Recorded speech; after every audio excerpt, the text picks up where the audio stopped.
आरा के दिल कहे जाने वाले गोपाली चौक में दिन दहाड़े गुंडों का तांडव। सवाल यह है कि क्या भोजपुर में अब कानून का डर खत्म हो चुका है? क्या पुलिस की निष्क्रियता ने अपराधियों का मनोबल इतना बढ़ा दिया कि वे भीड़ भाड़ वाले बाजार में घुसकर दुकानें तोड़ रहे हैं? नगर थाना क्षेत्र के गोपाली चौक स्थित जैन ऑर्नामेंट्स में आधा दर्जन हमलावरों ने हमला कर दिया है, जमकर उत्पात मचाया। जेवरात की मांग की गई और जब दुकानदार ने इंकार किया तो काउंटर तोड़ दिए गए, शीशे चकनाचूर कर दिए गए। तस्वीरें खुद बयां कर रही है कि अपराधी कितने बेखौफ थे। प्रत्यक्षदर्शियों के मुताबिक हमलावर पूरी तैयारी के साथ पहुंचे थे। पहले दबाव बनाया गया, फिर धमकी दी गई और आखिरकार दुकानों में तोड़फोड़ शुरू कर दी गई। पीड़ित दुकानदारों का आरोप है कि मसाड़ गांव में कुछ लोगों ने पुराने ब्याज विवाद को लेकर इस वारदात को अंजाम दिया है। सबसे बड़ा सवाल, अगर यह पुराना विवाद था तो क्या पुलिस को पहले से जानकारी नहीं थी? क्या प्रशासन ने समय रहते कोई कार्रवाई की? घटना के बाद पुलिस पहुंचती है, लेकिन तब तक अपराधी फरार हो चुके थे। अब सवाल सीसीटीवी खंगाल रही है, पुलिस खंगाल रही है, बयान दर्ज कर रही है, कार्रवाई की आश्वासन दे रही है, लेकिन सवाल यही है, क्या हर बार वारदात के बाद ही पुलिस जागेगी? क्या बाजारों की सुरक्षा केवल कागजों तक सीमित है? लोगों का यह भी कहना है कि जब से सम्राट चौधरी ने गृह मंत्रालय की कमान संभाली है, तब से लगातार अपराध की घटनाएं सुर्खियों में है। सरकार दावा करती है कि कानून व्यवस्था चुस्त है, लेकिन आरा की यह घटना कुछ और ही कहानी कह रही है। क्या अपराधियों के हौसले बुलंद है? क्या उन्हें राजनीतिक संरक्षण का भरोसा है, या फिर कानून का डर ही खत्म हो चुका है? गोपाली चौक जैसे व्यस्तम इलाके में दिन दहाड़े हमला, इससे व्यापारियों में भारी आक्रोश है।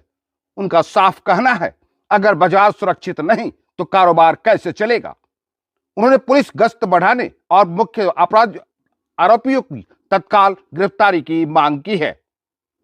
कारोबारी हैं जिन लोगों का है, तो उन लोगों का सारा हिसाब किताब क्लियर किया हुआ है मेरे तरफ से। और मैंने आप पैसा लिए थे? हाँ, पैसा लिए थे? हाँ, ठीक है, मतलब पैसा लिए थे आप उन लोगों से? इन लोग का पहले का हिसाब था, ये लोग खुद के कारोबारी हैं, तो इन लोग से पैसा लिया हुआ था, तो इन लोग का सारा हिसाब किताब चुकता हो गया था।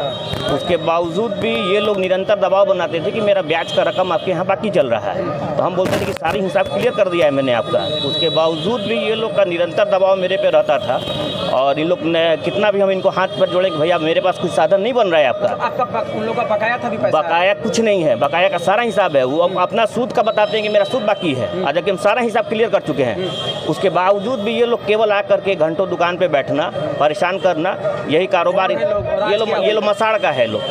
हाँ, तो अभी क्या घटना हुई? अभी ये लोग आए थे कि कहें कि हमको जेवर दीजिए, और सारा कैमरा हमारा तोड़ काट दिया है लोग।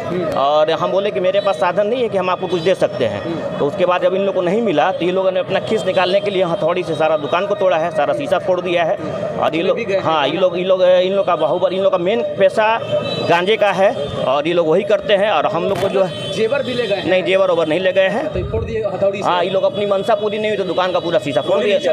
नहीं, गोली नहीं चली। मतलब कुछ ले नहीं गए हैं, दुकान में अपना पूरा गुस्सा उन्होंने उतार दिया है। और हमको इसकी अंदाजा हो गई थी कि ये लोग कुछ करेंगे, तो मैं हट गया था। कितने लोग शामिल थे? ये तो 2 लोग फोड़े हैं, इनके साथ कम से कम 12-15 लोग थे। तो वो लोग बाहर ही थे। अब वो कहाँ के थे वो देखने का समझ नहीं आएगा, लेकिन मोस्टली मसाड़ के ही थे। लोग थे वो कौन थे? मसाड़ के थे तो उनका नाम बता ही दिया, एक मुन्नू सेठ करके हैं वहाँ पर, एक मुकेश कुमार सिंह थे, और इनके साथ 10-12 इनके सहयोगी थे, वो जहाँ के हों। पैसे के विवाद में? पैसे का कोई विवाद नहीं है। उन लोग का कहना था कि जबरदस्ती कि हमको गहना दीजिए, जबकि उन लोग का कारोबार जो रहा है वो ब्याज का रहा है। तो मेरा भविष्य में पीछे पूर्व में मेरा इनसे लेन देन था, तो हम कहे कि मेरा हिसाब क्लियर है। लेकिन ये लोग जो है मानते नहीं थे, कहते थे कि नहीं मेरा पैसा बाकी है आपके पास। उसी क्रम में लोगों ने अपनी जो बकाया आपने लिया था सारा चुकता है, कोई कुछ एविडेंस नहीं, लेकिन इनका ब्याज अभी बाकी ही चल रहा है। क्या नाम हुआ आपका? निखिल जैन। आरा की सड़कों पर सवाल गूंज रहा है, क्या भोजपुर में कानून का राज है या गुंडों का? कब तक व्यापारी डर के साये में काम करेंगे? कब तक हर घटना के बाद सिर्फ जांच और आश्वासन मिलता रहेगा? आखिर प्रहरी भी यह सवाल पूछता है, क्या सरकार अपराधियों पर लगाम लगाएगी या अपराध का ग्राफ यूं ही बढ़ता रहेगा? आप देख रहे थे आखिर प्रहरी न्यूज और मैं हूं मिथिलेश मिश्रा।